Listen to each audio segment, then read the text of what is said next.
Xian menggambarkan pemandangan yang telah dilihatnya di negeri asing secara terperinci. Mendengarnya, Lin Meng dan Niru ketakutan. Sejarah Tanah Suci dan Lembah Iblis lebih panjang dari Sekte Dewa Cahaya. Apakah kalian tahu sesuatu tentang alien di negeri asing itu? Yun Hao menunggu Xian selesai. Dia mengerutkan kening dan bertanya kepada Lin Meng dan Niruo.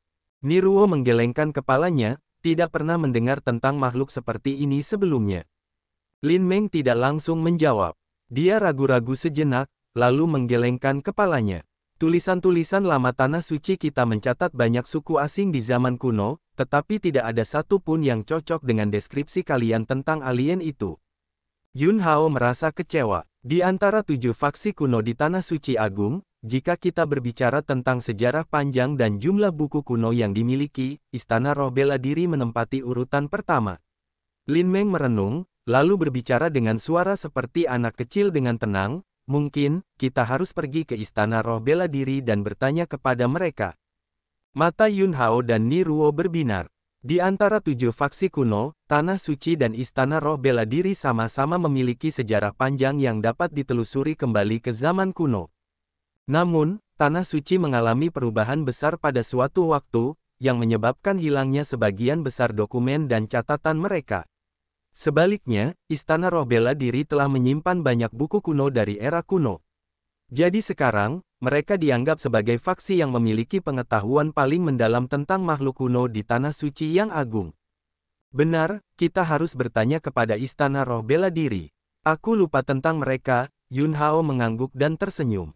Niruo juga setuju. Kita akan tinggal di Pegunungan Jiwa Mati untuk mengamati selama beberapa hari. Jika kita tidak dapat menemukan sarang jahat jiwa-jiwa yang mati, kita akan pergi. Lin Meng merenung, lalu melanjutkan. Mungkin sarang jahat jiwa-jiwa yang mati telah meninggalkan jajaran Pegunungan Jiwa Mati.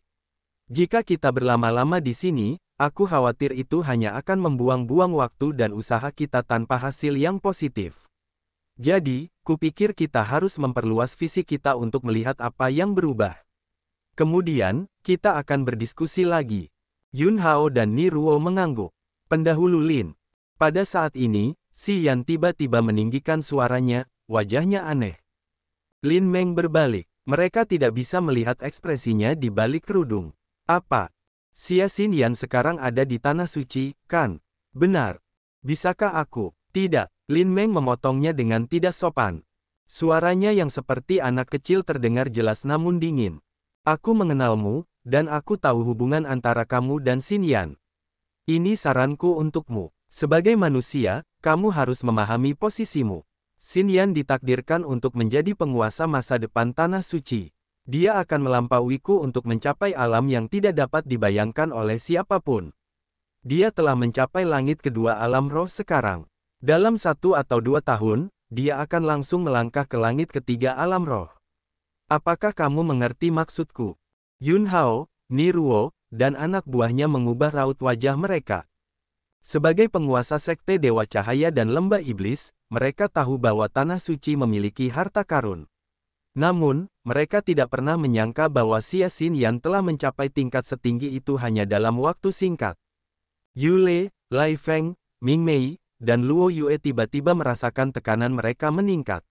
Mereka menatap Xian dengan ekspresi mengejek. Lin Meng menyuruhnya untuk menyerah. Meskipun dia tidak mengatakannya dengan jelas, idenya cukup jelas. Dia tidak cukup baik untuk bersama Xia Xinyan. Xian memasang wajah muram. Dia mengatupkan giginya sementara amarah memenuhi dirinya. Namun dia tidak punya pilihan. Dia punya banyak hal yang ingin dia katakan untuk membujuknya. Namun, apa yang dikatakan Lin Meng kepadanya telah menghentikan kata-katanya tepat di tenggorokannya. Dia tidak bisa mengatakan apapun. Bahkan aku tidak bisa memperkirakan masa depan Xinyan. Kau harus menyerah. Jangan berjuang. Kau hanya akan menyakiti dirimu sendiri, nak. Lin Meng sama sekali tidak berusaha bersikap sopan. Yun Hao tidak bisa mengatakan apapun. Tidak ada yang bisa berbicara atas nama orang lain ketika berbicara tentang cinta. Yun Hao sendiri takut mendengar betapa kuatnya Xia Xinyan. Dia mengira Xian tangguh, tetapi setelah mendengarnya dari Lin Meng, dia mengerti bahwa jalur kultivasi gadis kecil itu tidak akan memiliki hambatan. Bahkan Yun Hao sendiri memiliki perasaan tidak berdaya. Dia berpikir bahwa meskipun Xian bisa lebih kuat, dia tidak akan pernah bisa mencapai levelnya. Oke, Xian mengatupkan rahangnya, menarik napas dalam-dalam. Dia mengeluarkan botol giok dan melemparkannya ke Lin Meng. Tetesan Life Original Liquid ini, tolong berikan padanya. Aku harap dia bisa berkembang lebih jauh. Yun Hao, Ni Ruo, dan yang lainnya tampak tercengang. Suemu, Yalai, Feng Biao dan yang lainnya matanya memanas, menatap botol giok yang berisi Life Original Fluid. Betapa berharganya Life Original Fluid, semua orang di sini memahaminya dengan baik. Ini adalah jaminan terkuat bagi para ahli di Spirit Realm untuk melompat ke True God Realm. Suemu, Yalai, dan Feng Biao semuanya berada di puncak Spirit Realm. Lin Meng tidak bergerak, tetapi botol giok itu menghilang tak lama kemudian. Dia menyimpannya dan kemudian berbicara dengan suaranya yang dingin dan jelas. Aku akan memberikannya padanya. Xian tersenyum lebar. Baguslah kalau begitu. Aku tidak tahu bagaimana masa depanku nanti, tetapi aku yakin masa depanku bukanlah lintasan yang dapat kau tentukan. Kau terlalu memaksakan diri, Lin Meng mendengus, melambaikan tangannya, dan pergi. Kita harus pergi. Para prajurit Tanah Suci termasuk Yalai dan Luo Yue terbang mengejarnya. Anak ini adalah burung cinta. Jelas bahwa dia tidak memiliki harapan di sini, tetapi tetap saja, dia memberinya cairan asli kehidupan. Haha, tidakkah kau tahu bahwa itu akan memperlebar jarak di antara kalian berdua? Ni Ruo tersenyum tipis, suaranya ironis. Xian tidak menjawabnya. Ni Ruo tidak marah. Dia menatap Xian dalam-dalam dan kemudian mengalihkan pandangannya ke Feng Biao, Tuan Yun melindunginya. Apakah kau masih ingin merampas cairan asli kehidupan darinya? Feng Bao menggelapkan wajahnya, melemparkan pandangan jahat ke arah Xian. Nak, aku mengingatmu, sebaiknya kau tidak jatuh ke tanganku. Yah, saat aku masih di alam langit, kau tidak bisa menyakitiku. Sekarang setelah aku mencapai alam roh, apakah kau pikir kau bisa menyusahkanku? Xian membalas dengan ketus, wajahnya penuh penghinaan. Feng Biao memasang ekspresi kejam. Ayo pergi, Feng Biao. Ni Ruo melambaikan tangannya, tersenyum muram. Xian, aku mendapat untung besar dari pertarungan denganmu. Di masa depan, jika kita punya kesempatan, aku ingin merasakan kekuatanmu lagi. Lai Feng, pria eksentrik namun tampan, membungkuk padanya dengan wajah tulusnya. Xian terkejut. Dia mengangguk dan berkata, semua orang berjuang keras. Lai Feng tidak marah. Karena dia telah mencapai alam roh, dia memiliki kepercayaan diri yang mutlak dan membabi buta, dengan semangat juang yang membara. Pria ini adalah lawan yang paling berbahaya. Selain itu, dia adalah seseorang yang dia hormati. Ni Ruo melotot ke arah Lai Feng dan mengangguk tanpa suara. Yun Hao tampak kagum, menatap Lai Feng sambil memuji, "Nak, kau sama sekali tidak biasa. Tidak heran mengapa Ni Ruo memilihmu." Lai Feng membungkuk hormat kepadanya, lalu menatap Xian sekali lagi. "Kita ucapkan selamat tinggal di sini. Saat wilayah rahasia dibuka, aku akan menunggu kedatanganmu." Kemudian, dia pergi bersama Ni Ruo dan Feng Biao. Xian tidak bisa mengerti apa-apa, menatap Yun Hao. Apa itu wilayah rahasia? Yun Hao menyeringai. Tempat yang menarik. Setelah beberapa saat, wilayah rahasia akan terbuka. Kau harus berusaha lebih keras. Mungkin, kau akan bertemu dengan orang yang ingin kau temui di sana. Mata Xian berbinar. Aku berharap mendengar lebih banyak tentangnya. Kita harus kembali ke Sekte Dewa terlebih dahulu. Setelah kau menyelesaikan upacara penobatan, kau akan mengetahui misteri wilayah rahasia. Baik, Tuan. Setelah Lin Meng, Yun Hao, dan Ni Ruo membawa pergi orang-orang mereka, sebuah titik hijau berkelebat lalu berkedip-kedip seperti kunang-kunang di dalam reruntuhan lembah ramuan roh. Bintik hijau itu perlahan membengkak. Beberapa detik kemudian, bintik itu sebesar penggiling, memancarkan energi dingin yang aneh. Kekuatan hisap yang kuat melesat keluar dari gua yang ditutupi lingkaran hijau.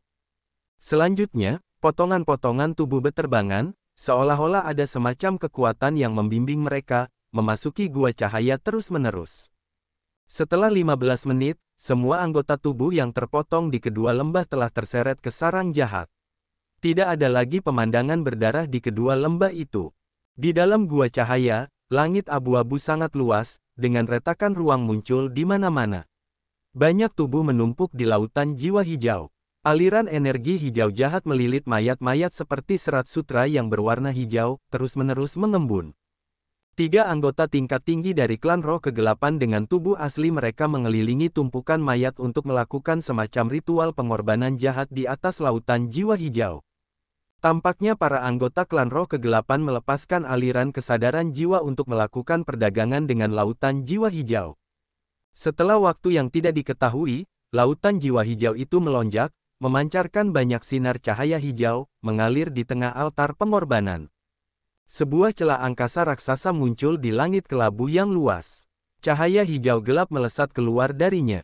Itu adalah jiwa yang mati. Itu berbeda dari jiwa-jiwa mati yang normal, karena memiliki bentuk seperti anggota klan roh kegelapan, tetapi tanpa tubuh. Itu hanya memiliki tubuh yang tipis dan kosong, tetapi wajahnya jelas. Jelas, jiwa yang mati ini tidak terpengaruh oleh celah angkasa atau lautan jiwa hijau. Saat jiwa yang mati ini tiba, semua anggota klan jiwa roh kegelapan, tidak peduli dengan atau tanpa tubuh, semuanya gembira. Mereka mulai mendekat dan membungkuk padanya satu per satu. Jiwa yang mati itu bergerak perlahan menuju lautan jiwa yang berwarna hijau.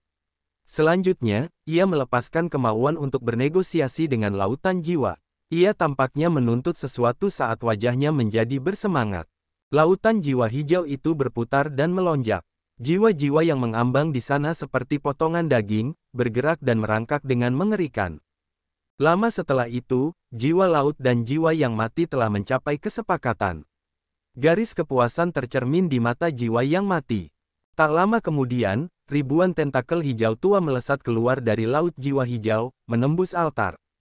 Anggota tubuh yang terluka berdarah di altar pengorbanan tampaknya disempurnakan oleh semacam kekuatan jahat.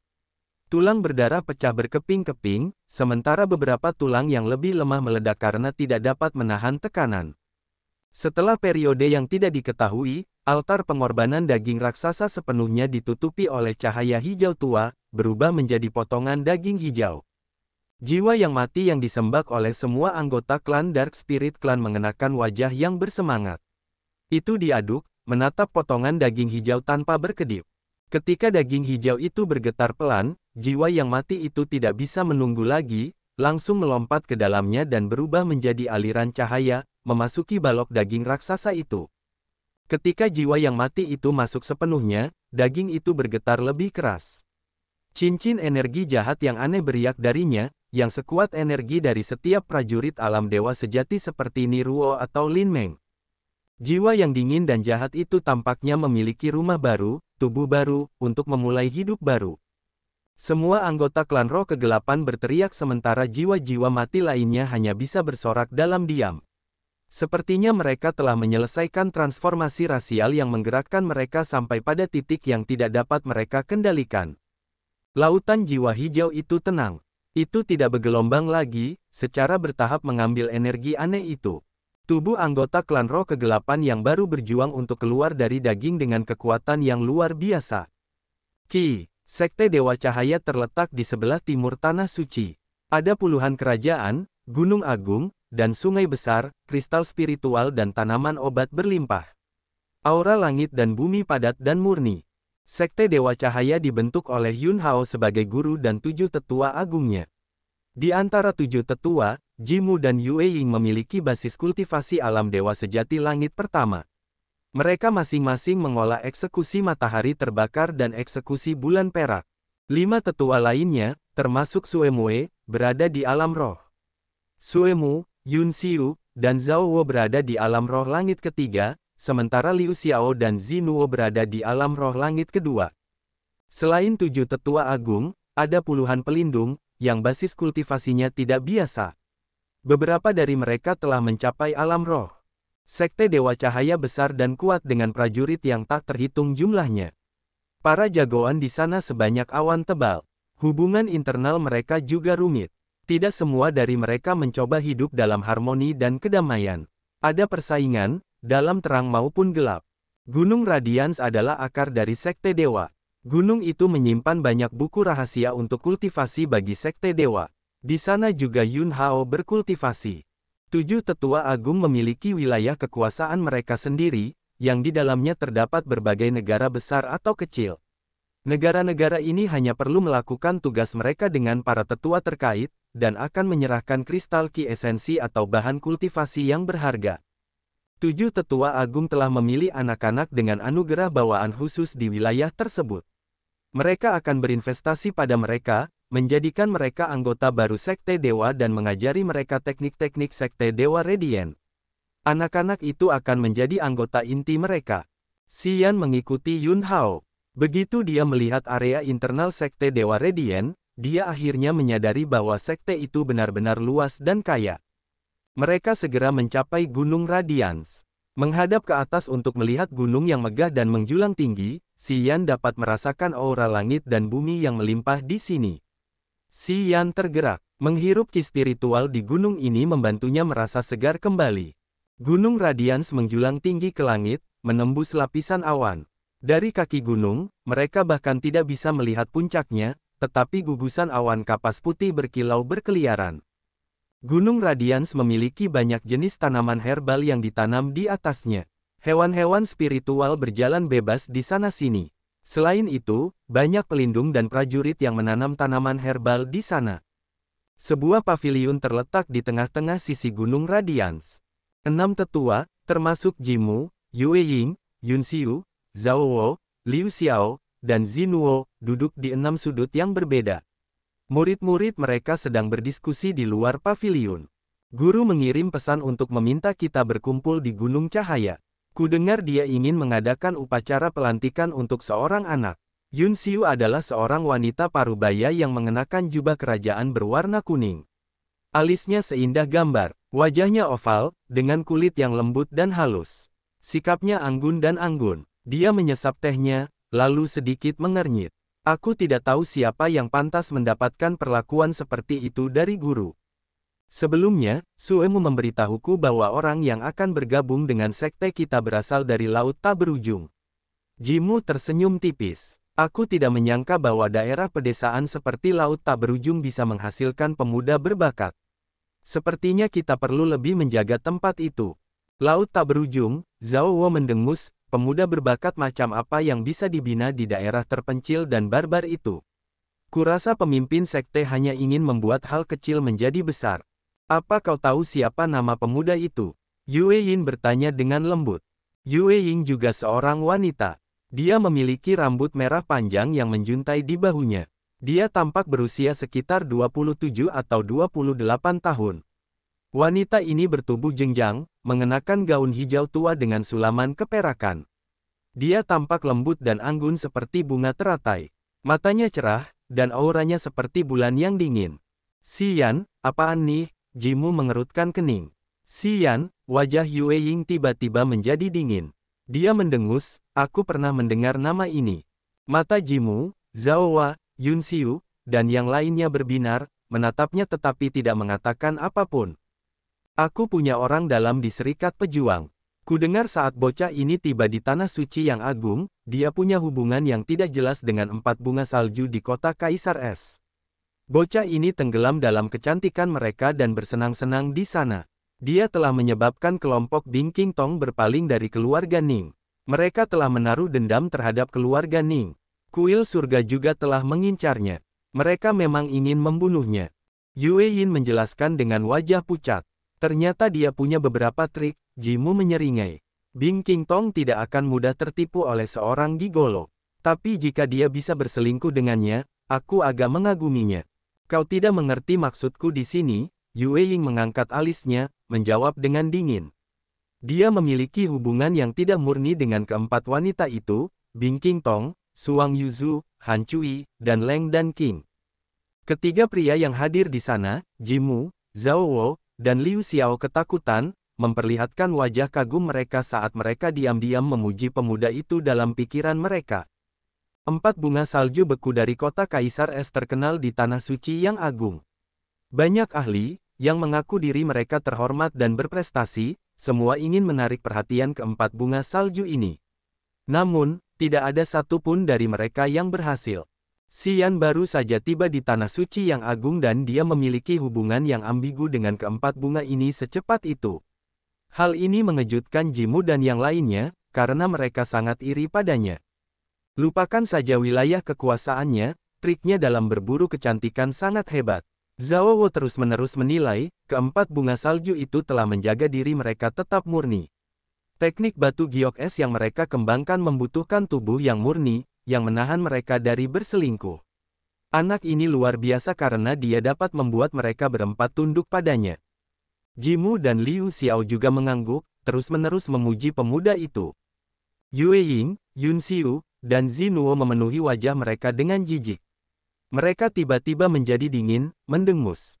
Jimu dan dua lainnya tersenyum masam, tetapi tidak terlalu mempedulikannya. Mereka ingin tahu detailnya. Yue Yin memasang wajah dingin saat dia mengutuk dalam hati bahwa tidak ada pria yang benar-benar pria sejati. Anak nakal itu menaruh dendam pada Ning Dukuan. Keluarga Ning membencinya, begitu pula kuil surga. Aku tidak tahu berapa banyak masalah yang akan datang bersamanya nanti.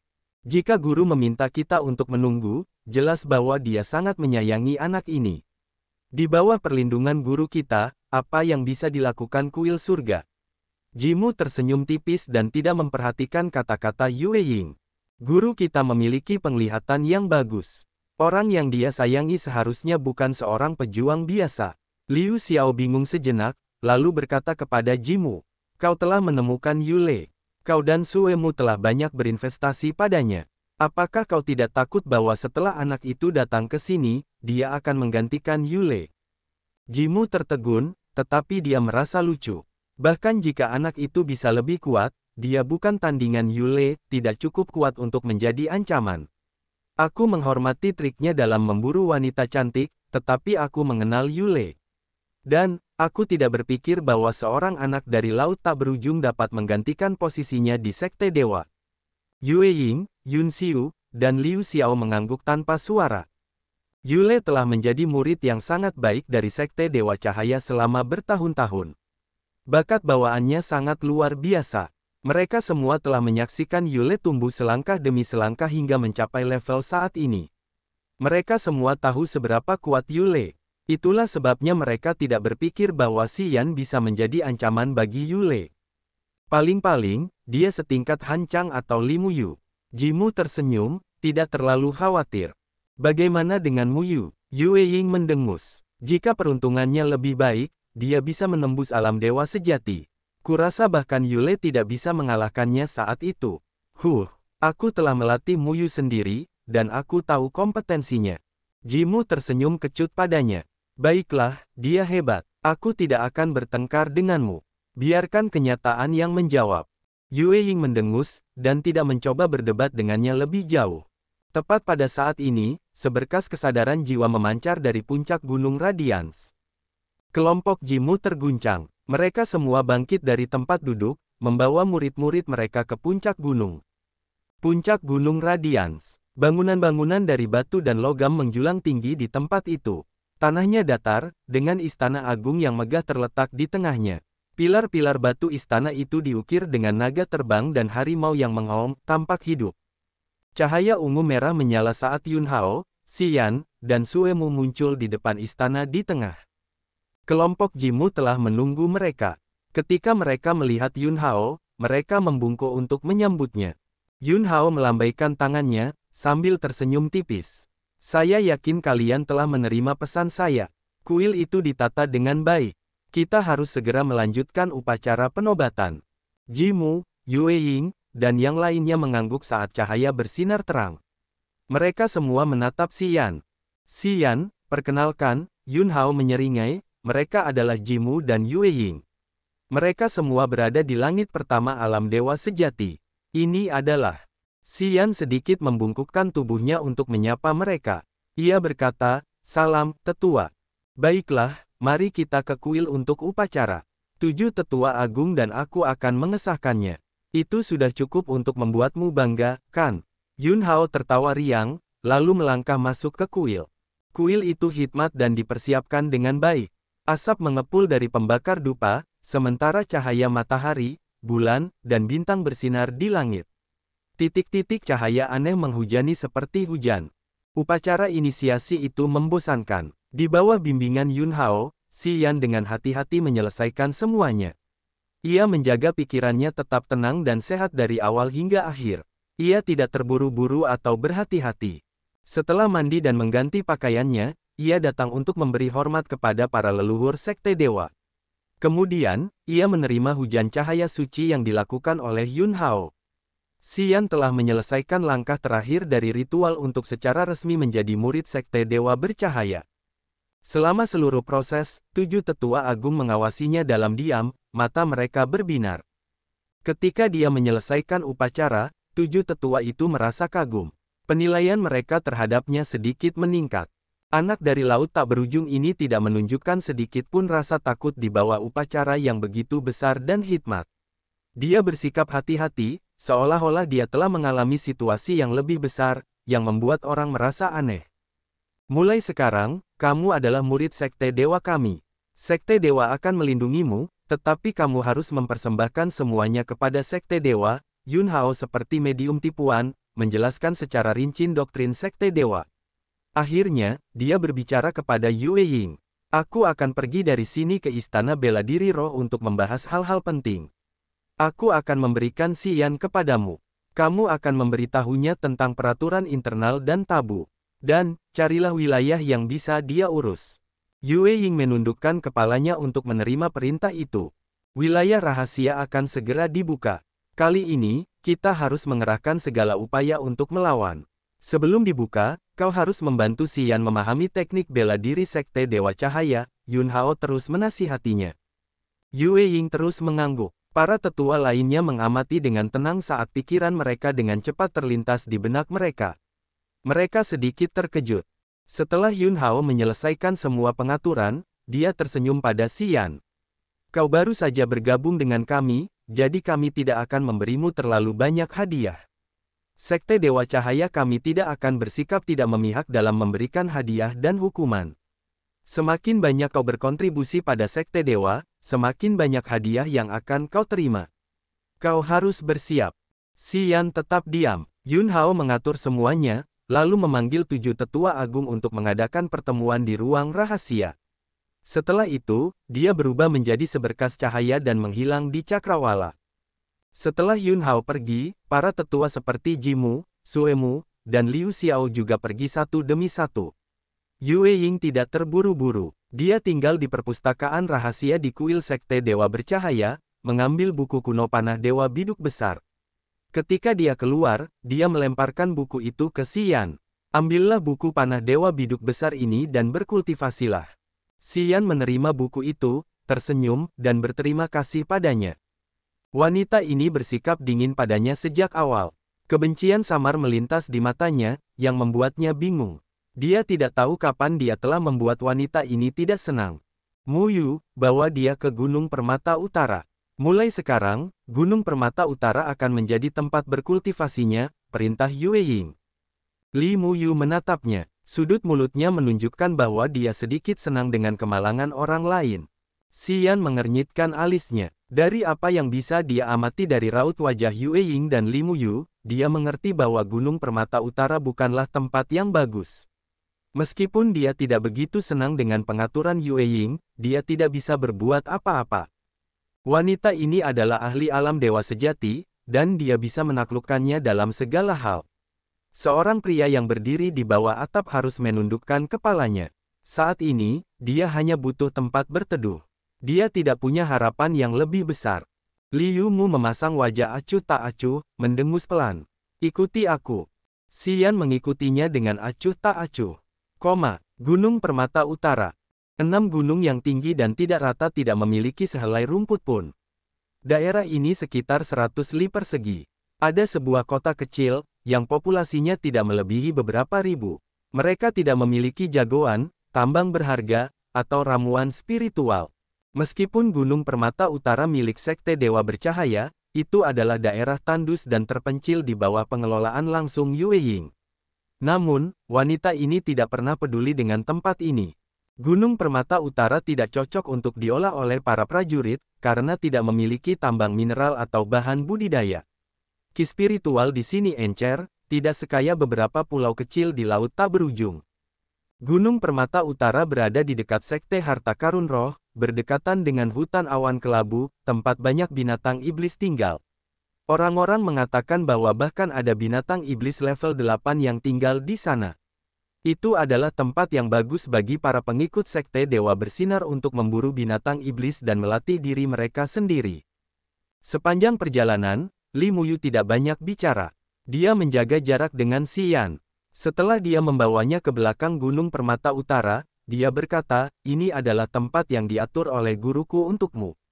Mulai sekarang, area ini milikmu. Kamu juga akan mengelola kota Permata Utara. Kamu akan menerima persembahan tahunan dari kota ini. Dan, kamu sekarang bertanggung jawab untuk menjaga kota Permata Utara, mencegah serangan dari binatang iblis." Apakah itu tempatnya? Xian melayang di udara dengan wajah muram. Dia melepaskan kesadaran jiwanya untuk sementara waktu dan merasa sangat kecewa. Gunung Permata Utara terletak di area seluas beberapa ratus li persegi, tetapi tidak ada prajurit alam nirvana. Di bawah kesadaran jiwanya, tidak ada yang tersembunyi di atas atau di bawah tanah. Tidak ada endapan mineral, tidak ada ramuan spiritual khusus, dan aura langit dan bumi encer. Pada dasarnya, ini bukan tempat yang baik bagi para prajurit untuk berkultivasi. Ya, memang begitu, Li Muyu tertawa dalam benaknya, tetapi dia tampak tidak peduli. Dia mendengus dan berkata, "Kamu harus tinggal di sini dan berkultivasi. Jika kau ingin segera mencapai panah Dewa Biduk Besar, kau harus menjaga Gunung Permata Utara ini dengan baik." Setelah mengucapkan kata-kata itu, Li Muyu meninggalkan Gunung Permata Utara. Ki spiritual sangat padat dan besar di paviliun awan tinggi. Disinilah Yue Ying berkultivasi. Tempat itu berada di tengah area yang dikelilingi oleh banyak gunung tinggi dan sungai besar. Danau sebening kristal ada di mana-mana. Mereka menanam banyak ramuan spiritual untuk membudidayakan obat, dan bunga-bunga bermekaran sepanjang tahun. Li Muyu kembali ke tempat itu, lalu langsung datang ke paviliun awan tinggi dan melapor kepada Yue Ying. Yue Ying mengangguk, wajahnya dingin. Anak itu tidak punya sopan santun. Kau seharusnya tidak sering menghubunginya. Karena dia sudah datang, dia akan segera berkonflik dengan Yule dan Han Chang. Saat mereka mengacau, kita tinggal menyingkir saja. Kita tidak perlu peduli padanya. Li Muyu menjawabnya dengan hormat. "Guru, bakat bawaannya sungguh luar biasa. Di lembah alat berharga, dia telah mengalahkan Hao Hai, Chang Wo, dan Lai Feng berturut-turut. Saat itu, dia hanya memiliki basis kultivasi alam langit. Setelah sekitar 10 hari, dia berhasil menembus alam roh. Namun, dia sombong, dan wataknya kejam. Dia telah membantai orang-orang tak berdosa di lembah perkakas berharga. Orang-orang membencinya, tetapi mereka takut padanya. Meskipun Sekte Dewa memiliki banyak properti, tidak banyak tempat yang benar-benar tanah yang bagus. Master Sekte sangat menyukainya. Mungkin, dia akan membawanya ke wilayah rahasia saat dibuka. Kamu harus berusaha lebih keras. Jangan biarkan yang lain menekanmu, saran Yue Ying." Li Muyu mengangguk. Xian melayang di atas Gunung Permata Utara. Kesadaran jiwanya menjelajahi banyak tempat, namun, dia tidak menemukan bahan berharga apapun. Xian merasa sangat kecewa. Bagaimanapun, dia tidak punya harapan besar. Dia menemukan sebuah gua acak di Gunung Permata Utara, masuk ke dalam dan memanggil pemburu hantu, Raja Serangga Iblis, Dewa Roh Kudus, dan Ulat Sutra Emas Pemakan. Ada binatang iblis di hutan awan kelabu dan beberapa bahan budidaya. Kalian bisa keluar dan berjalan-jalan. Juga, bantu aku menemukan beberapa bahan. Kemudian, dia memberi tahu mereka nama-nama bahan yang dia butuhkan. Pemburu hantu, Raja Serangga Iblis, dan Dewa Roh Kudus segera memiliki kecerdasan tinggi, terutama Raja Serangga Iblis dan Dewa Roh Kudus. Mereka memiliki pengetahuan luas tentang bahan budidaya prajurit manusia. Raja Serangga Iblis dan Dewa Roh Kudus telah menghafal bahan-bahan yang dia minta. Keempat makhluk hidup aneh itu meninggalkan Gunung Permata Utara dan pergi ke hutan awan kelabu untuk menemukan bahan budidaya seperti yang disarankan Xian. Xian terus membangun formasi teleportasi berskala besar, yang terhubung ke laut tak berujung. Namun, Formasi teleportasi yang besar membutuhkan banyak jenis bahan. Meskipun cincin penyimpanan Xian memiliki banyak kristal Qi esensi, dia tidak memiliki banyak bahan berharga. Ada banyak hal yang tidak dapat dia beli dengan kristal Qi esensi. Meskipun Yun Hao menyukainya, dia tidak dapat melanggar aturan sekte dengan memberinya properti sekte. Dia hanya dapat membantu dirinya sendiri. Beruntung dia memiliki senjata. Raja Serangga Iblis, Pemburu Hantu, dan Ulat Sutra Emas Pemakan adalah binatang buas yang tangguh. Mereka tidak dapat dikalahkan di hutan awan kelabu.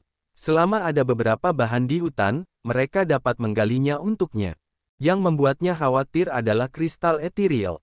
Kristal ethereal adalah bahan dasar yang paling dibutuhkan oleh formasi teleportasi. Dia dapat menemukan alternatif untuk bahan lainnya, tetapi bukan kristal ethereal. Tanpa kristal ethereal, bahkan jika dia telah memahami misteri formasi teleportasi, dia tidak dapat membangunnya. Namun, di seluruh tanah suci yang agung, kristal ethereal benar-benar langka. Lembah alat berharga tidak memilikinya. Dia tidak tahu di mana menemukan kristal itu. Dia tidak bertanya pada Yue Ying, karena dia tahu Yue Ying tidak akan membantu mereka bahkan jika dia bertanya padanya. Di dalam lereng gunung, Xian menarik napas dalam-dalam lalu mengeluarkan buku Big Dipper God Arrow, memusatkan pikirannya, dan mulai membacanya. Big Dipper God Arrow adalah teknik rahasia yang menggunakan Star Martial Spirit untuk menyerang dengan kekuatan bintang. Itu akan dipadatkan sesuai dengan posisi Northern Seven Star ke dalam Big Dipper Arrow. Kemudian, pengguna harus menuangkan esens Qi terus-menerus ke dalamnya untuk menembakkannya. Ketika dia berada di kabut beracun magnetik gelap, Zhao Feng telah memberitahunya tentang misteri panah Dewa Biduk Besar. Namun, situasinya terburu-buru saat itu, jadi mereka tidak dapat berbicara banyak tentang teknik panah Dewa Biduk Besar. Xian membaca buku panah Dewa Biduk Besar sekali. Matanya berbinar karena dia kagum. Dibandingkan dengan deskripsi sederhana Zhao Feng, buku panah Dewa Biduk Besar ini jauh lebih rumit, dan teknik di dalamnya lebih indah. Tentu saja, melakukan panah Dewa Biduk Besar tidak dapat dipisahkan dari penggunaan kekuatan bintang. Namun, selain kekuatan bintang, dia dapat menuangkan Qi esensi ke dalam panah Dewa Biduk Besar. Panah Dewa Biduk Besar menggunakan kekuatan bintang untuk memadatkan busur, dan Qi esensi untuk membuat anak panah. Atau, dia dapat menggunakan kekuatan bintang untuk membuat anak panah. Dia juga dapat menggabungkan Qi esensi dan kekuatan bintang untuk membuat anak panah yang paling kuat. Panah Dewa Biduk Besar memiliki 5 jenis. Mereka adalah Star Falling, Star Raindrop, Meteor Catching Moon, Mighty Galaxy, dan Seven Stars Brilliant World. Setiap jenis membutuhkan kombinasi kekuatan bintang dan esens Qi. Esens Qi akan membentuk gaya serangan yang berbeda. Setiap jenis memiliki formasi yang berbeda. Kekuatan Big Dipper God Arrow akan tumbuh bersama dengan peningkatan realem dan esens Qi. Setelah berpikir sejenak, mata Xian menjadi lebih cerah. Dia menyadari bahwa Big Dipper God Arrow ini entah bagaimana ajaib. Jika dia bisa menguasainya, itu akan sangat membantu. Dia menekan firasat buruk di hatinya, tinggal di Northern Gem Mountain untuk mempelajari Big Dipper God Arrow. Dengan pengalaman yang dia miliki dari memahami kekuatan ruang angkasa, ketika dia mencoba merasakan misteri Big Dipper God Arrow, dia bisa maju dengan cepat. Dibandingkan dengan formasi teleportasi yang rumit dan muskil, Big Dipper God Arrow ini tidak memiliki perubahan atau hal-hal yang tidak dapat dia pahami. Selama dia berlatih cukup banyak, tidak sulit untuk mengendalikan Big Dipper God Arrow. Setengah hari kemudian, di tengah malam di Gunung Permata Utara, sebuah siluet melayang di udara. Dia mendesak kekuatan bintang, memadatkan busur biduk. Anak panah yang jernih dan bersinar dipasang di busur, lalu melesat dengan ganas. Setiap anak panah dibentuk oleh kekuatan gabungan dari kekuatan bintang dan Qi esensi. Mereka melesat dengan kecepatan tinggi di udara. Anak panah itu seperti hujan pedang yang lebat, berkumpul menjadi satu, menukik ke bawah dengan cepat dan kemudian mengembang seperti kembang api yang menarik perhatian. Fluktuasi energi melesat kemana-mana seperti air yang mengalir dari galaksi, sangat luar biasa. Pemandangan yang indah ini seperti hujan meteor. Sinar yang bersinar keluar yang dapat memikat orang. Banyak pendekar alam rendah di kota Permata Utara bergerak untuk menyaksikan pemandangan itu. Mereka mengamati pertunjukan kembang api dari jauh. Mereka semua terkejut dan terus-menerus memuji. Lama setelah itu, Xian mendapatkan kembali kekuatannya. Sambil merasakan kekuatan bintang bergerak dalam dirinya, wajahnya cerah dan gembira. Teknik bela diri panah Dewa Biduk Besar tidak sejahat medan gravitasi, tidak sekejam Rampage, atau seaneh segel kematian dan kehidupan. Namun, teknik bela diri ini dapat melepaskan kekuatan bintang di tubuhnya dengan kekuatan yang relatif kuat. Yang lebih mengejutkan Xian adalah bahwa kesadaran jiwanya dapat dikurung dengan setiap anak panah, dan dia dapat mengendalikan lintasan terbang anak panah itu. Setelah dia mencapai alam roh, kesadaran jiwanya telah diperkuat dengan kekuatan ruang, yang memiliki kekuatan menusuk yang luar biasa dan kecepatan kilat. Anak panah dengan kesadaran jiwanya itu licik, cepat, dan meledak, seolah-olah dapat melintasi ruang. Ini sangat luar biasa. Setiap anak panah membawa aliran kesadaran jiwa, menggunakannya untuk mengarahkan anak panah itu. Selain itu, kekuatan anak panah itu pun meningkat. Big Dipper God Arrow bukanlah teknik bela diri yang sangat mendalam, tetapi di tangannya, teknik itu tampak berubah secara ajaib. Setiap gerakan yang dilakukannya menggetarkan bumi. Xian bernapas dengan lembut. Setiap anak panah terkadang cepat, terkadang lambat. Mereka melesat di udara, terkadang menyilaukan, terkadang redup. Tiba-tiba, banyak sinar bintang berkumpul di sekelilingnya dari segala arah seperti burung yang kembali ke rumah. Cahaya bintang yang indah itu menghilang ke dalam tubuhnya, dan lingkaran cahaya bintang di tubuhnya pun berubah karenanya. Bintik-bintik cahaya bintang berkelap-kelip tanpa henti di dalam hatinya. Sepertinya ada perubahan khusus yang sedang terjadi. Xian merasa kagum. Dia bergegas memusatkan pikirannya dan merasakannya. Xian melayang di atas 6 gunung tandus di Gunung Permata Utara, wajahnya tertegun. Setelah menggunakan panah Dewa Biduk kali ini, roh bela diri bintangnya tampak mengalami perubahan positif. Xian berkonsentrasi pada penginderaan. Bintik-bintik cahaya bintang tersebar di dalam hatinya, di antaranya, ia melihat satu gugusan yang menyala-nyala berisi ki matahari. Bintang ini tampak menyilaukan. Bintik cahaya itu mewakili matahari. Di sekitar gugusan cahaya itu terdapat 7 titik cahaya lain yang mengambil posisi biduk. Susunan ini mirip dengan panah Dewa Biduk yang bervariasi yang telah ia lakukan. Pada saat ini, dari sinar matahari yang dipancarkan dari matahari kecil itu, gelombang energi yang menyala-nyala terkadang beriak, lalu berkumpul di titik-titik biduk. Menerima kekuatan matahari, titik-titik cahaya biduk itu menyilaukan seolah-olah pecah. Lingkaran cahaya yang menyala-nyala itu samar-samar menyatu dengan rona merah. Xian kagum. Ia diam-diam menggerakkan kesadaran jiwanya, membimbingnya ke gugusan kekuatan matahari yang memfasilitasi penyerapan kekuatan matahari. Kesadaran jiwa ajaibnya diam-diam memanipulasi matahari kecil, mempercepat laju aliran kekuatan matahari. Ketika lebih banyak kekuatan matahari yang menyala mengalir ke biduk besar, Xian dapat merasakan dengan jelas bahwa cahaya bintang dan sinar matahari menyatu, yang meningkatkan kekuatan biduk besar. Xian tercengang dan senang pada saat yang sama. Dia mengendalikan kesadaran jiwa untuk bergerak lebih cepat. Secara bertahap, lebih banyak kekuatan matahari yang menyala dipancarkan dari matahari kecil. Berkembang pesat bersama dengan meningkatnya kekuatan matahari yang menyala, biduk besar mulai mengalami perubahan yang luar biasa. Setelah waktu yang lama, tidak peduli seberapa banyak energi matahari yang menyala mengalir ke dalamnya, perubahan energi biduk besar telah terhenti. Tampaknya sudah jenuh. Kehilangan kendali kesadaran jiwa, Xian merasakan tubuhnya.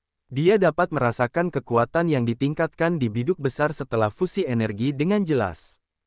Xian senang, tetapi dia tidak berhenti di situ, menggunakan teknik stimulasi panah Dewa Biduk Besar untuk memandu kekuatan bintang. Saat pikirannya baru saja berkedip, bintang biduk di dalam hatinya dengan ganas melesatkan kolom energi cahaya yang tebal. Energi yang kuat dengan cepat berkumpul di depannya, membentuk 7 titik cahaya, yang memiliki inti merah gelap dari kekuatan matahari, dan ditutupi oleh lingkaran cahaya keperakan.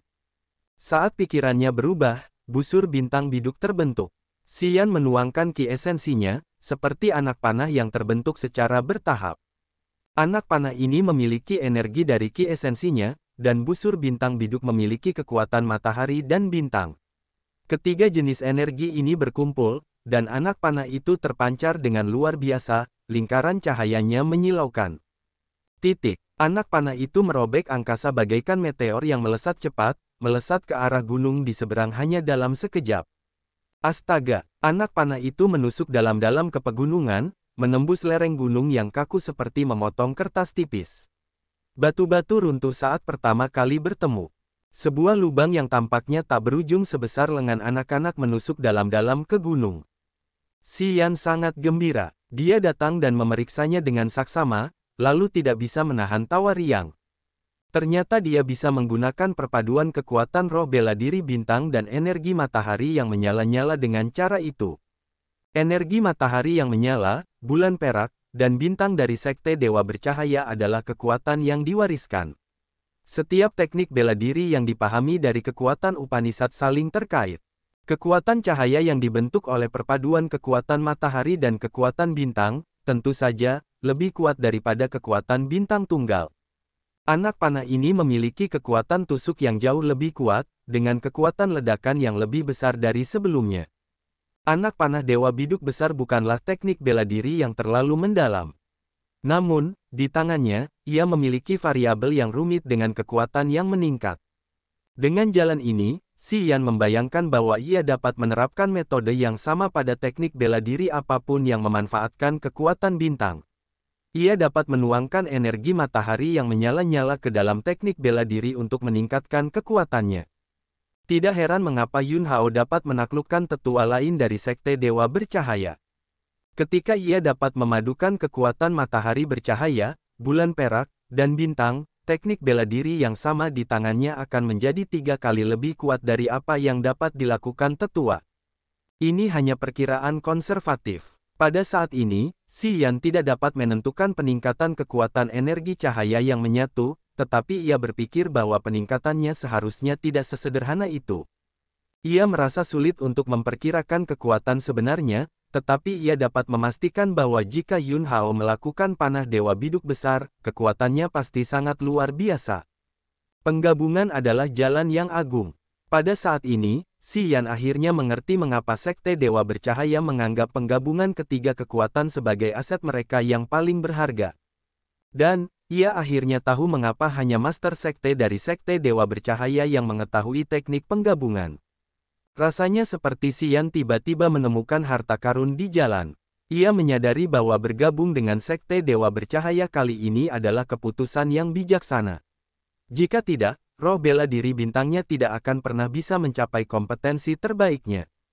Ia telah menghabiskan beberapa hari terus-menerus di Gunung Permata Utara untuk mempelajari teknik penerapan gabungan energi api dan energi bintang dengan lebih saksama. Selama proses kultivasi pertapaannya, pemahamannya tentang panah Dewa Biduk Besar telah mencapai tingkat yang mendalam, yang jauh melampaui perkiraan Yue Ying. 10 hari kemudian, Ghost Hunter, King of Demonic Insects, Devouring Gold Silkworm, dan Holy Spirit God telah kembali, membawa serta bahan-bahan untuk memurnikan senjata dan banyak tulang serta batu kristal dari binatang iblis. Keempat makhluk hidup aneh ini telah mengikuti nasihatnya untuk memasuki hutan awan kelabu, tempat banyak binatang iblis tinggal. Mereka memperoleh panen besar kali ini. Ghost Hunter, King of Demonic Insects, dan Devouring Gold Silkworm tampaknya telah menyerap sejumlah energi efektif dari beberapa binatang iblis. Aura mereka mengalami perubahan yang jelas. Holy Spirit God adalah eksistensi yang istimewa, jadi ia tidak dapat menggunakan binatang iblis untuk meningkatkan kekuatannya. Di antara keempatnya, ia mengalami perubahan terkecil. Di dalam gua, melihat bahan-bahan kultivasi yang tersedia berlimpah di tanah, Xian tersenyum lebar, terus-menerus menilai, tidak buruk, tidak buruk. Semua orang telah berusaha keras. Sambil berbicara kepada mereka, ia memeras beberapa tetes darah abadi dan memberikannya kepada ketiga binatang iblis itu. Ghost Hunter tampaknya juga menginginkan darah abadi miliknya. Mirip dengan Raja Serangga Iblis, ulat sutra emas pemakan, binatang ini dapat menggunakan darahnya untuk memperkuat kekuatannya. Bahan-bahan untuk kultivasi berlimpah di guanya. Beberapa di antaranya dapat digunakan untuk membangun formasi teleportasi. Xian tidak terkejut saat melihatnya. Ada beberapa binatang yang tinggal di hutan awan kelabu, tetapi tempat itu tidak memiliki semua bahan yang dibutuhkan untuk formasi teleportasinya. Melihat begitu banyak bahan, dia sudah senang. Setelah mengkategorikan dan menumpuknya, Xian tidak menugaskan lebih banyak tugas kepada mereka, mengambilnya satu persatu ke dalam cincin pembuluh darah. Kemudian, dia mempertimbangkan dalam diam. Dia masih kekurangan banyak bahan untuk membangun formasi teleportasi, terutama kristal ethereal. Sekte Dewa Bercahaya juga memiliki tempat khusus untuk melakukan perdagangan bahan-bahan kultivasi. Murid-murid sekte dapat menukar barang-barang mereka atau membelinya dengan kristal ki esensi. Namun, bidang transaksi sekte Dewa Bercahaya terbatas, dan tidak terbuka sepanjang waktu. Xian teringat sekte Harta Karun Roh, yang berdekatan dengan Gunung Permata Utara. Sekte Harta Karun Roh adalah salah satu dari 7 faksi lama di Tanah Suci, yang merupakan kekuatan terkaya. Mereka sangat kecanduan mengumpulkan bahan-bahan untuk kultivasi dan pemurnian. Para pejuang sekte Harta Karun Roh akan memilih untuk bergantung pada sumber daya eksternal dalam cara kultivasi mereka. Harta karun dan pelet rahasia sangat penting bagi para prajurit sekte Harta Karun Roh. Dan karena faktor itu, Sekte Harta Karun Roh memiliki struktur pandai besi dan alkemis yang terspesialisasi. Misalnya, Li Zhengrong awalnya berasal dari Sekte Harta Karun Roh, tetapi tidak seorang pun tahu mengapa dia meninggalkan sekte dan berkultivasi sendiri. Sekte Harta Karun Roh tidak hanya mengumpulkan bahan-bahan, tetapi juga memperdagangkannya. Setiap wilayah sekte memiliki bidang transaksi sendiri dalam skala besar. Xian sekarang kekurangan banyak jenis bahan untuk latihan senjata pemurniannya. Mungkin dia tidak bisa mengumpulkannya di Sekte Dewa Bercahaya, tetapi dia akan memiliki peluang besar di bidang transaksi Sekte Harta Karun Roh. Pikirannya berkelebat sejenak, lalu Xian tersenyum saat dia memutuskan untuk mengunjungi Sekte Harta Karun Roh. Dia akan menjual sebagian bahan yang tidak dia butuhkan, dan mencoba menemukan bahan yang cukup untuk membangun formasi teleportasi. Dia tidak peduli dengan Gunung Permata Utara. Sejak dia datang ke sini, dia tidak pernah mengunjungi kota Permata Utara. Dia menganggap tempat ini sebagai pijakannya, dan dia tidak merasa memiliki daerah itu. Jadi, sebelum pergi, dia tidak perlu membuat pengaturan apapun, langsung terbang menjauh. Sekte Harta Karun Roh terletak di sebelah Gunung Permata Utara. Setelah terbang melintasi padang rumput yang luas, Xian muncul di wilayah Sekte Harta Karun Roh. Di Tanah Suci yang agung, meskipun Sekte Harta Karun Roh adalah salah satu dari 7 faksi kuno, sekte itu tidak menganjurkan pertempuran. Justru sebaliknya, sekte itu seperti seorang pengusaha, karena menjaga hubungan yang harmonis dengan semua kekuatan. Orang-orang di Sekte Harta Karun Roh tidak anti-asing. Sebagian besar prajurit di sana berasal dari tempat lain. Sama seperti Xian, mereka datang ke sini untuk menjual bahan-bahan atau menemukan harta karun rahasia, teknik bela diri, dan bahan-bahan yang tidak dapat mereka beli di tempat lain. Sekte ini benar-benar terbuka, dan mereka selalu menyambut pengunjung. Kota batu yang menakjubkan dari Sekte Harta Karun Roh memiliki toko-toko di mana-mana, yang beberapa kali lebih besar dan lebih ramai daripada lembah ramuan roh dan lembah alat berharga. Prajurit yang mengunjungi kota batu yang menakjubkan datang dari mana-mana. Mereka adalah murid-murid Tanah Suci, Sekte Dewa Bercahaya, Lembah Iblis, atau bahkan Istana Roh Bela Diri. Namun, sebagian besar dari mereka adalah pejuang dari beberapa sekte dan sekolah kecil. Sekte Harta Karun Roh tidak menolak siapapun. Mereka tidak menjual tiket untuk memasuki kota-kota mereka, karena toko-toko berwarna-warni yang tak terhitung jumlahnya di sepanjang jalan adalah pohon uang mereka yang sebenarnya. Sebagian besar pemilik toko di kota batu yang menakjubkan adalah murid-murid Sekte Harta Karun Roh. Setiap murid Sekte Harta Karun Roh memiliki mata yang tajam dalam memeriksa harta karun. Mereka adalah pebisnis yang cerdas. Mereka telah memanfaatkan keuntungan dari wilayah mereka untuk mengumpulkan bahan-bahan budidaya, menjual kristal dan obat-obatan yang tidak mereka butuhkan. Melalui pasar ini, mereka mengumpulkan lebih banyak harta karun dan pelet untuk mempertahankan kompetensi bertarung mereka yang kuat. Xian berjalan-jalan di kota batu yang menakjubkan dengan penuh semangat, mengunjungi setiap toko. Memang, ada banyak kristal dan peralatan kayu lainnya yang dibutuhkan untuk formasi teleportasinya yang ditemukan Xian di kota batu yang menakjubkan. Sepanjang jalan, setelah membersihkan 10 toko, ia memperoleh panen besar, mengumpulkan hampir semua bahan yang diperlukan. Xian kemudian pergi ke toko besar yang mengumpulkan bahan-bahan dari para prajurit. Xian menukar semua barang yang tidak ia butuhkan di cincin penyimpanan dengan kristal ki esensi. Setelah urusan ini, jumlah kristal ki di cincin penyimpanannya telah menumpuk tebal. Xian, sebuah suara terkejut yang menyenangkan datang dari jalan di depannya. Tepat setelah itu, sebuah siluet terbang mendekat, mengenakan kulit seperti bertemu dengan seorang teman lama yang telah lama hilang, Ye Changfeng. Xian terkejut. Ketika menyadari bahwa itu adalah Ye Changfeng, dia tersenyum. Sudah beberapa tahun sejak mereka berpisah di kabut beracun magnetik gelap, Xian pergi ke Tanah Suci Agung dan Pegunungan Jiwa Mati. Dia pikir dia bisa bertemu Ye Changfeng di sana. Namun, bocah ini telah pergi mencari kebebasannya di tempat lain. Bahkan Li Zhengrong tidak dapat menemukannya. Xian datang ke kota batu ajaib untuk mengumpulkan bahan-bahan untuk formasi teleportasinya. Sudah takdir mereka untuk bisa bertemu di sini. Ye Changfeng tertawa riang, berjalan ke arahnya. Di belakangnya ada 3 orang lain yang dikenal Xian, Lin Zi, Luo Xiao, dan Luo Meng. Dia telah bertemu ketiganya di kabut beracun magnetik gelap.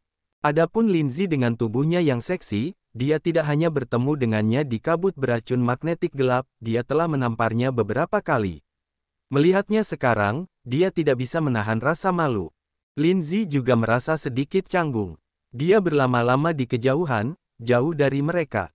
Kakak beradik Luo Xiao dan Luo Meng harus memanggilnya beberapa kali. Dia kemudian dengan enggan berjalan ke arah mereka. Bro, kamu tahu bagaimana berjuang dengan baik. Setelah kamu datang ke Tanah Suci yang agung, aku mendengar banyak rumor tentangmu, Ye Changfeng tersenyum jahat. Baiklah, apakah benar bahwa keempat bunga salju dari kota Kaisar Es memiliki hubungan denganmu? Xian tercengang. Pria ini tidak menanyakan apapun kecuali masalah ini. Yah, pria memang pria. Tidak ada hubungan yang serius. Kami hanya teman. Teman biasa, Xian tersenyum enggan. Luo Xiao dan Luo Meng datang dengan senyum jahat yang sama di wajah mereka. Mereka terus-menerus memberinya pujian. Mereka tampaknya juga memiliki keinginan yang besar. Hentikan. Orang-orang bergosip bahwa kamu telah menaklukkan keempat bunga salju dari kota Kaisar Es. Aku telah mendengar bahwa bahkan King Tingdong dan saudara perempuannya tetap diam ketika mereka berbicara tentang hubungan denganmu. Penyangkalanmu tidak berhasil, bro, Ye Changfeng tertawa. Lin Zi cemberut. Ketika dia bergabung dengan kelompok itu, wajahnya dipenuhi dengan penghinaan sementara matanya mencerminkan kebenciannya. Xian mengabaikan wanita ini. Dia berbicara dengan Ye Changfeng, Luo Xiao, dan Luo Meng, menanyakan apa yang telah mereka lalui selama bertahun-tahun. Kami tidak layak disebut. Tentu saja, pengalaman kami tidak semenarik pengalamanmu. Ye Changfeng memasang wajah terisak. Iblis tua memaksaku mempelajari formasi spiritual setiap hari. Aku telah berjuang keras untuk menyingkirkannya. Kemudian, iblis tua memintaku untuk menceritakan semua hal yang telah kualami bersamamu. Sobat, kau adalah bencana. Kemanapun kau pergi, kecelakaan terjadi di sana. Karena kau telah mengunjungi pegunungan jiwa mati, tidak ada yang berani pergi ke tempat itu lagi. Guruku juga harus pindah. Bencana pegunungan jiwa mati telah menyebar ke seluruh tanah suci tanpa dia sadari. Tidak peduli apakah itu 7 faksi kuno atau murid-murid sekte kecil, mereka mencoba menggunakan cara mereka untuk membawa situasi ke sana. Sebelum bahaya sarang jahat jiwa mati terpecahkan, tidak ada prajurit, pandai besi, atau alkemis yang berani kembali ke pegunungan jiwa mati. Saat ini, tempat suci para alkemis dan pandai besi telah terisolasi. Meskipun Li Zhengrong dan Keda kuat, mereka tidak sekuat Yun Hao dan yang lainnya. Bahkan Yun Hao dan Niruo tidak dapat memecahkan masalah sarang jahat jiwa mati. Jadi, Li Zhengrong dan yang lainnya, tentu saja, tidak punya jalan lain. Dengan enggan, Li Zhengrong dan orang-orangnya harus meninggalkan pegunungan jiwa mati dan mencari tempat baru untuk berkultivasi. Menurut Ye Changfeng, Li Zhengrong dan Lin Yaqi akan datang ke kota batu yang menakjubkan dan tinggal di sana untuk sementara waktu. Setelah beberapa tahun, Ye Changfeng tidak mengalami banyak perubahan. Wilayah kekuasaannya sekarang adalah langit kedua alam nirvana. Selain itu, dia tidak memiliki hal yang menggemparkan. Dia tidak banyak bicara. Setelah menceritakan kisah singkatnya, dia menutup mulutnya. Namun, Luo Xiao dan Luo Meng sangat tertarik dengan hubungan antara Xi Yan dan kelompok Bing Qingtong. Mereka terus bertanya. Xi Yan tidak ingin membicarakan hal ini. Dia hanya tersenyum kecut dan tetap diam. Saudara Luo Xiu tidak dapat menahan diri untuk meminta Ye Changfeng memanfaatkan informasi dari Xi Yan. Baiklah, jangan banyak bertanya. Ini tidak sekotor yang kalian kira. Xi Yan tersenyum paksa, menggerutu kepada tiga pria mesum yang benar-benar gigih dengan masalah tersebut. Mengapa kalian datang ke kota batu yang menakjubkan ini? Tentu saja, kita seharusnya berada di kota batu yang menakjubkan. Luo Xiao melanjutkan, guruku adalah penguasa kota-kota batu yang menakjubkan. Jika aku tidak tinggal di sini, kemana lagi aku bisa pergi? Luo Xiao, Luo Meng, dan Lin Zi Dajie semuanya adalah murid Zhu Tua. Kota batu yang mengagumkan ini adalah wilayah kekuasaan Zhu Tua, jelas Ye Changfeng. Xi Yan terkejut. Dia tahu bahwa Zhu Tua adalah Zhu Yi, penguasa kota batu yang mengagumkan, salah satu tetua dari Sekte Harta Karun Roh. Namun, dia tidak menyangka bahwa Lin Zi, Luo Xiao, dan Luo Meng adalah murid Zhu Yi. Zhu Yi memiliki langit ketiga alam roh, dengan reputasi yang baik di Sekte Harta Karun Roh. Dia mengerti cara berbisnis dengan baik. Di bawah manajemennya, kota batu yang mengagumkan menjadi kota yang terpelihara dan ramai, yang menarik banyak prajurit ke sini untuk mengolah bahan-bahan. Orang ini bukanlah seorang alkemis atau pandai besi, tetapi dia memiliki pengetahuan khusus tentang harta karun langka. Hanya dengan melihat sekilas, dia tahu berapa harga suatu jenis bahan. Di Sekte Harta Karun Roh, Zhu Yi adalah ahli yang langka karena ia selalu fokus pada kultivasi, kompetensinya sangat baik. Karena tiga orang dari kelompok Lin Zi dapat menjadikannya sebagai guru mereka, mereka pasti beruntung. Oh, begitulah. Xi Yan tersenyum, aku datang ke kota batu ajaib untuk mencari beberapa bahan yang masih kurang. Syukurlah aku bertemu denganmu di sini. Karena kau adalah tuan rumah, akan lebih mudah untuk membantuku menemukannya. Kemudian, ia menyebutkan lebih dari 10 jenis bahan yang ia butuhkan. Luo Xiao dan Luo Meng mendengarkannya dengan saksama. Setelah selesai, Luo Xiao menjawabnya, tidak sulit untuk menemukan bahan lainnya. Bahkan jika kota batu ajaib tidak memilikinya, kami dapat membantumu mencarinya di kota-kota lain di Sekte Harta Karun Roh. Namun, kristal ethereal sangat langka dan berharga. Kami tidak memiliki toko yang menjualnya di kota batu ajaib. Xi Yan merasa kecewa. Jika Sekte Harta Karun Roh tidak memiliki kristal ethereal, ia tidak tahu di mana lagi menemukannya. Tanpa kristal ethereal, membangun formasi teleportasi hanya akan membuang-buang tenaganya. Apakah kamu tahu di mana menemukan kristal ethereal? Xi Yan merenung dan bertanya. Untuk apa kamu membutuhkannya? Kristal ethereal hanya memiliki satu fungsi, yaitu membangun formasi teleportasi. Apakah kamu tahu bagaimana melakukannya? Ye Changfeng tercengang. Xi Yan hanya tersenyum, tidak ingin menjelaskan. Apakah kamu tahu di mana menemukannya? Guruku tahu, kurasa, Lin Zi tiba-tiba menambahkan. Mata Xi Yan berbinar. Bisakah kamu membawaku menemui gurumu? Ini seharusnya tidak menjadi masalah. Luo Xiao tertawa keras. Guruku sangat menyukaimu. Ketika kami kembali dari kabut beracun magnetik gelap, kami bercerita kepadanya tentangmu. Baru beberapa tahun berlalu, dan kamu telah membangkitkan banyak hal sejak kamu datang ke Tanah Suci yang agung. Kurasa guruku sangat tertarik padamu. Xi Yan memaksakan senyum, kalau begitu, tolong bawa aku menemuinya. Tidak masalah. Luo Xiao dan Luo Meng memimpin jalan. Mereka berjalan langsung ke istana kota batu yang menakjubkan milik tuan kota. Zhu Yi sedang kedatangan tamu. Ketika mendengar Luo Xiao dan Luo Meng memanggil, dia ingin memarahi mereka. Namun, setelah mengetahui situasinya, mata Zhu Yi berbinar. Teman kecil, kamu Xi Yan. Zhu Yi tertawa. Xi Yan mengangguk. Generasi muda memang akan melampaui kita pada waktunya. Zhu Yi tampak ceria. Dia merenung, lalu mengubah raut wajahnya, menatap seorang lelaki tua yang layu di sebelahnya. Yege, lihatlah. Lelaki tua itu mengerutkan kening saat menilai Xi Yan, wajahnya aneh. Xi Yan, ini saudara guruku, Paman Ye. Luo Xiao memperkenalkan dengan wajah tersenyum. Paman Ye mencintai kebebasan. Dia suka mengoleksi barang-barang aneh. Xian menjadi gembira. Ia membungkukkan tubuhnya sedikit untuk menyambut lelaki tua itu. Prekursor Ye, apakah Anda memiliki kristal ethereal?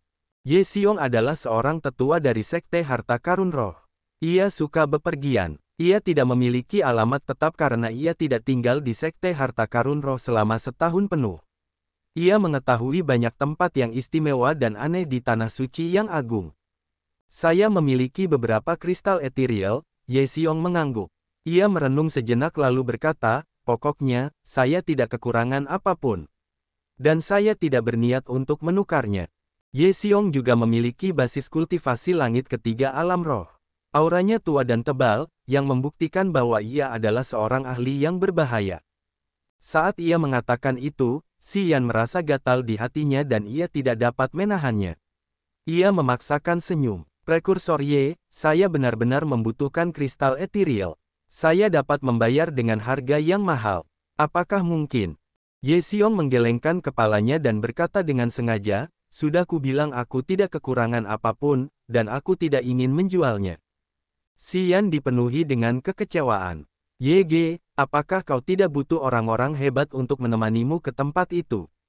Bagaimana dengan Xian? Zhu Yi tersenyum. Kau tidak tinggal di sekte selama setahun penuh, jadi informasimu tidak diperbarui. Jangan meremehkan pemuda ini. Dia telah menaklukkan Ningdu Kuan di kota Kaisar Es. Kudengar Yu Liming, si aneh itu, juga tewas di tangannya. Jika kau menjadikannya sebagai temanmu, peluangmu untuk menang akan lebih baik. Mata Ye Xiong berbinar, tetapi sepertinya dia tidak mempercayainya.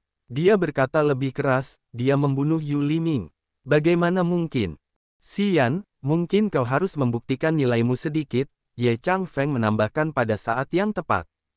Jika kau memiliki kekuatan seperti ini, aku dapat memberimu kristal ethereal, selama kau membantuku dengan satu hal, kata Ye Xiong dengan wajah serius. Xian tidak mengatakan apapun, memanggil iblis perang. Begitu iblis perang muncul, aura penghancur bumi melesat kemana-mana. Lin Zi, Ye Changfeng, Luo Xiao, dan Luo Meng terkejut, terpaksa mundur. Cahaya bersinar di mata Zhu Yi dan Ye Xiong. Mereka menggigil karena gembira. Oke, teriak Ye Xiong. Dia menarik napas dalam-dalam dan berkata, aku bisa memberikannya padamu. Xian mengambil iblis perang ke dalam cincin pembuluh darahnya. Selama kau setuju untuk menemaniku ke gundukan tua di firmamen untuk menangkap binatang Heaven Thunder, aku akan memberimu kristal ethereal. Kata Ye Xiong singkat. Xian tertegun. Gundukan tua di firmamen, makam mayat kuno, dan jajaran pegunungan jiwa mati, adalah tiga area berbahaya di Tanah Suci yang agung. Gundukan kuno langit berbayang berada di wilayah Sekte Harta Karun Roh. Itu adalah area terlarang yang aneh. Bahkan para ahli dari Sekte Harta Karun Roh tidak berani beroperasi di dekatnya. Rumor mengatakan bahwa ada beberapa penghalang yang sangat berbahaya yang dibuat di zaman kuno. Namun, bagi Xian, gundukan kuno langit berbayang adalah tempat yang istimewa. Itu adalah tanah leluhur klan suara iblis.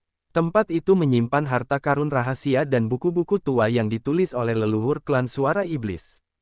Sebelum dia datang ke Tanah Suci yang agung, dia telah berencana untuk berkunjung ke sana. Kondisi Ye Xiong, meskipun di luar dugaannya, sesuai dengan rencananya. Bukan masalah besar, Xian langsung setuju.